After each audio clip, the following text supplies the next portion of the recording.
پھر ذرا میرے سوالات کے جواب دیتے رہیے۔ آپ اس نوکر کے متعلق کیا کہیں گے جو آقا کی مقرر کی ہوئی ڈیوٹی پر جانے کے بجائے ہر وقت بس اس کے سامنے ہاتھ باندھے کھڑا رہے اور لاکھوں مرتبہ اس کا نام جپتا چلا جائے؟ آقا اس سے کہتا ہے کہ جا کر فلاں فلاں آدمیوں کے حق ادا کر، مگر یہ جاتا نہیں، بلکہ وہیں کھڑے کھڑے آقا کو جھک جھک کر 10 سلام کرتا ہے اور پھر ہاتھ باندھ کر کھڑا ہو جاتا ہے۔ آقا اسے حکم دیتا ہے کہ جا اور فلاں فلاں خرابیوں کو مٹا دے، مگر یہ 1 انچ وہاں سے نہیں ہٹتا اور سجدے پر سجدے کیے چلا جاتا ہے۔ آقا حکم دیتا ہے کہ چور کا ہاتھ کاٹ دے، یہ حکم سن کر بس وہیں کھڑے کھڑے نہایت خوش الہانی کے ساتھ چور کا ہاتھ کاٹ دے، چور کا ہاتھ کاٹ دے 20 مرتبہ پڑھتا رہتا ہے، مگر ایک دفعہ بھی اس نظام حکومت کے قیام کی کوشش نہیں کرتا جس میں چور کا ہاتھ کاٹا جا سکے۔ کیا آپ کہہ سکتے ہیں کہ یہ شخص حقیقت میں آقا کی بندگی کر رہا ہے؟ اگر آپ کا کوئی ملازم یہ رویہ اختیار کرے تو میں نہیں جانتا ہوں کہ آپ اسے کیا کہیں گے، مگر حیرت ہے آپ پر کہ خدا کا جو نوکر ایسا کرتا ہے آپ اسے بڑا عبادت گزار کہتے ہیں۔ یہ ظالم صبح سے شام تک خدا جانے کتنی مرتبہ قرآن شریف میں خدا کے احکام پڑھتا ہے، مگر ان احکام کو بجا لانے کے لیے اپنی جگہ سے جنبش تک نہیں کرتا، بلکہ نفل پر نفل پڑھے جاتا ہے، 1000 دانہ تسبیح پر خدا کا نام جپتا ہے اور خوش الہانی کے ساتھ قرآن کی تلاوت کرتا رہتا ہے۔ آپ اس کی یہ حرکتیں دیکھتے ہیں اور کہتے ہیں کہ کیسا زاہد عابد بندہ ہے۔ یہ غلط فہمی صرف اس وجہ سے ہے کہ آپ عبادت کا صحیح مطلب نہیں جانتے۔ ایک اور نوکر ہے جو رات دن ڈیوٹی تو غیروں کی انجام دیتا ہے، احکام غیروں کے سنتا اور مانتا ہے، قانون پر غیروں کے عمل کرتا ہے اور اپنے اصلی آقا کے فرمان کی ہر وقت خلاف ورزی کیا کرتا ہے، مگر سلامی کے وقت آقا کے سامنے حاضر ہو جاتا ہے اور زبان سے آقا ہی کا نام جپتا رہتا ہے۔ اگر آپ میں سے کسی شخص کا نوکر یہ طریقہ اختیار کرے تو آپ کیا کریں گے؟ کیا آپ اس کی سلامی کو اس کے منہ پر نہ مار دیں گے؟ جب وہ زبان سے آپ کو آقا اور مالک کہے گا تو کیا آپ فوراً یہ جواب نہ دیں گے کہ تو پرلے درجے کا جھوٹا اور بے ایمان ہے، تنخواہ مجھ سے لیتا ہے اور نوکری دوسروں کی کرتا ہے، زبان سے مجھے آقا کہتا ہے اور حقیقت میں میرے سوا ہر ایک کی خدمت کرتا پھرتا ہے؟ یہ تو ایک معمولی عقل کی بات ہے جسے آپ میں سے ہر شخص سمجھ سکتا ہے، مگر کیسی حیرت کی بات ہے کہ جو لوگ رات دن خدا کے قانون کو توڑتے ہیں، کفار و مشرکین کے احکام پر عمل کرتے ہیں اور اپنی زندگی کے معاملات میں خدا کے احکام کی کوئی پرواہ نہیں کرتے، ان کی نماز اور روزے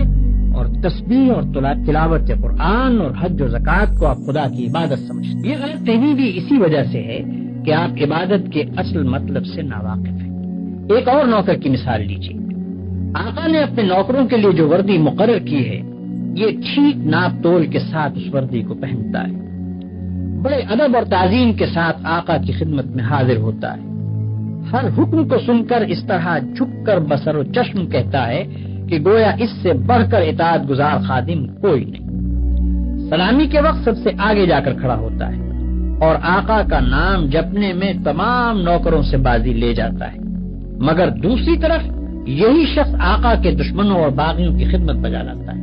آقا کے خلاف ان کی سازشوں میں حصہ لیتا ہے اور آقا کے نام کو دنیا سے مٹانے میں جو کوشش بھی وہ کرتے ہیں اس میں یہ کمبخت ان کا ساتھ دیتا ہے۔ رات کے اندھیرے میں تو آقا کے گھر میں نقم لگاتا ہے اور صبح بڑے وفادار ملازموں کی طرح ہاتھ باندھ کر آقا کی خدمت میں حاضر ہو جاتا ہے۔ ایسے نوکر کے متعلق آپ کیا کہیں گے؟ یہی نہ کہ وہ منافق ہے، باغی ہے، نمک حرام ہے، مگر خدا کے جو نوکر ایسے ہیں ان کو آپ کیا کہیں گے؟ آپ سمجھتے ہیں کہ ہاتھ باندھ کر قبلہ رو کھڑے ہونا، گھٹنوں پر ہاتھ رکھ کر جھکنا، زمین پر ہاتھ ٹیک کر سجدہ کرنا اور چند مقرر الفاظ زبان سے ادا کرنا، بس یہی چند افعال اور حرکات بجائے خود عبادت ہے؟ آپ سمجھتے ہیں کہ رمضان کی پہلی تاریخ سے شوال کا چاند نکلنے تک روزانہ صبح سے شام تک بھوکے پیاسے رہنے کا نام عبادت ہے؟ آپ سمجھتے ہیں کہ قرآن کے چند رکوع زبان سے پڑھ دینے کا نام عبادت ہے؟ آپ سمجھتے ہیں کہ مکہ معظمہ جا کر کعبے کے گرد طواف کرنے کا نام عبادت ہے؟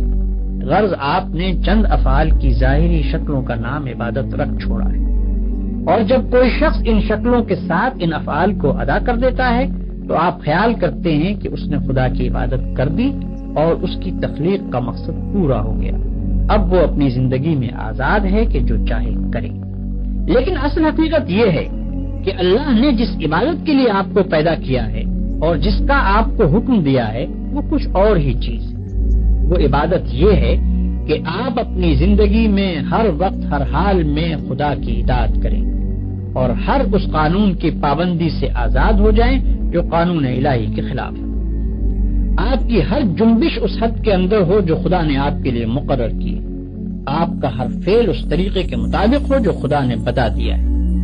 اس طرز پر جو زندگی آپ بسر کریں گے وہ پوری کی پوری عبادت ہوگی۔ ایسی زندگی میں آپ کا سونا بھی عبادت ہے اور جاگنا بھی، کھانا بھی عبادت ہے اور پینا بھی، چلنا پھرنا بھی عبادت ہے اور بات کرنا بھی، حتیٰ کہ اپنی بیوی کے پاس جانا اور اپنے بچے کو پیار کرنا بھی عبادت ہے۔ جن کاموں کو آپ بالکل دنیا داری کہتے ہیں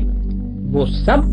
دینداری اور عبادت ہیں اگر آپ ان کو انجام دینے میں خدا کی مقرر کی ہوئی حدوں کا لحاظ کریں اور زندگی میں ہر ہر قدم پر یہ دیکھ کر چلیں کہ خدا کے نزدیک جائز کیا ہے اور ناجائز کیا، حلال کیا ہے اور حرام کیا، فرض کیا چیز کی گئی ہے اور منع کس چیز سے کیا گیا ہے، کس چیز سے خدا خوش ہوتا ہے اور کس سے ناراض ہوتا ہے۔ مثلاً آپ روزی کمانے کے لیے نکلتے ہیں، اس کام میں بہت سے مواقع ایسے بھی آتے ہیں جن میں حرام کا مال کافی آسانی کے ساتھ آپ کو مل سکتا ہے۔ اگر آپ نے خدا سے ڈر کر وہ مال نہ لیا اور صرف حلال کی روٹی کما کر لائے تو یہ جتنا وقت آپ نے روٹی کمانے پر صرف کیا یہ سب عبادت تھا، اور یہ روٹی گھر لا کر جو آپ نے خود کھائی اور اپنی بیوی بچوں اور خدا کے مقرر کیے ہوئے دوسرے حقداروں کو کھلائی، اس سب پر آپ اجر و ثواب کے مستحق ہو گئے۔ آپ نے اگر راستہ چلنے میں کوئی پتھر یا کانٹا ہٹا دیا اس خیال سے کہ خدا کے بندوں کو تکلیف نہ ہو تو یہ بھی عبادت ہے۔ آپ نے اگر کسی بیمار کی خدمت کی یا کسی اندھے کو راستہ چلایا یا کسی مصیبت زدہ کی مدد کی تو یہ بھی عبادت ہے۔ آپ نے اگر بات چیت کرنے میں جھوٹ سے، غیبت سے، بدگوئی اور دل آزاری سے پرہیز کیا اور خدا سے ڈر کر صرف حق بات کی تو جتنا وقت آپ نے بات چیت میں صرف کیا وہ سب عبادت میں صرف ہوا۔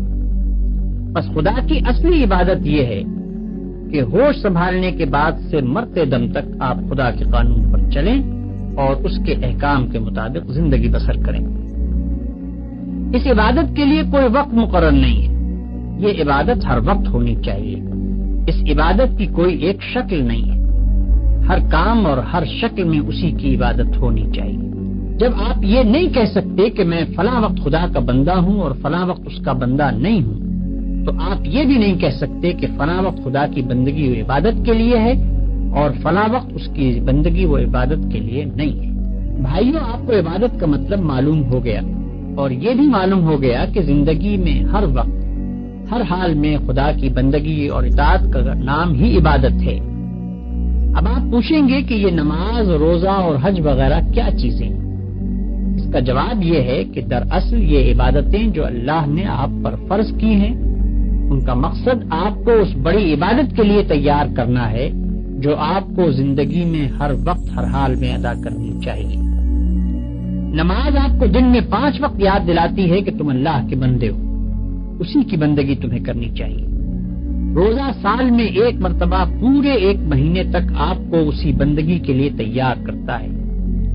زکوٰۃ آپ کو بار بار توجہ دلاتی ہے کہ یہ مال جو تم نے کمایا ہے یہ خدا کا عطیہ ہے،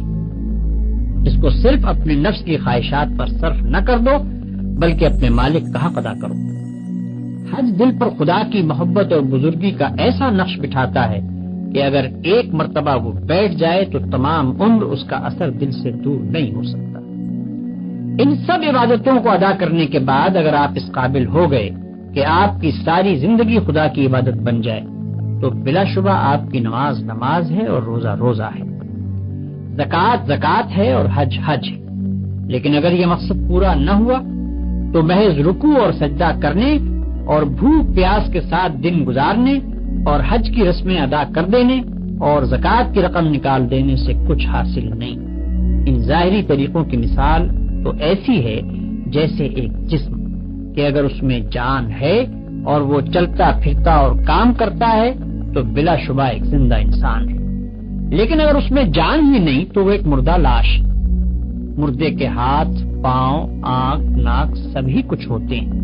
مگر اس میں جان نہیں ہوتی، اس لیے تم اسے مٹی میں دبا دیتے ہو۔ اسی طرح اگر نماز کے ارکان پورے ادا ہوں یا روزے کی شرطیں پوری ادا کر دی جائیں مگر خدا کا خوف، اس کی محبت اور اس کی وفاداری و اطاعت نہ ہو جس کے لیے نماز اور روزہ فرض کیا گیا ہے، تو وہ بھی ایک بے جان چیز ہوگی۔